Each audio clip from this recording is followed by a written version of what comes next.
আমি ওই দিনই তোমার প্রেমে পড়েছিলাম, যেদিন তোমাকে প্রথম দেখেছিলাম। আশেপাশে এত মানুষ থাকা সত্ত্বেও আমি তাদের দিকে তাকাইনি, আমার দৃষ্টিটা শুধু তোমার উপর স্থির রেখেছিলাম। আমি যেদিন তোমাকে প্রথম দেখেছিলাম, কিছু না ভেবে তোমায় এ মনে জায়গা দিলাম এবং করে দিলাম মনের দুয়ার বন্ধ। জেদ ধরলাম আমার শুধু তোমাকে লাগবে, কারণ আমি তোমার প্রেমে অন্ধ।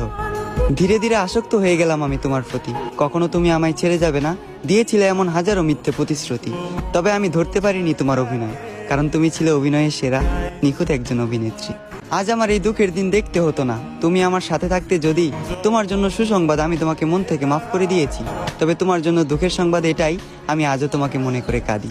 একদিন তোমাকেও যেতে হবে কবরে, দাঁড় করানো হবে হাসরে। একদিন তোমাকেও দিতে হবে হাজারো প্রশ্নের উত্তর পারি। সেদিন যদি আমার নিষ্পাপ চোখের পানি প্রশ্ন হয়ে দাঁড়ায়, তোমার সকল পুণ্যের কাজ যাবে বৃথা, তোমার পাপের পাল্লাটা হবে ভারী। আমাকে তো তুমি মনে রাখলে না, অন্তত শেষ দিনের শেষ বিচারের কথা তুমি স্মরণে রেখো, প্রিয় শখের নারী।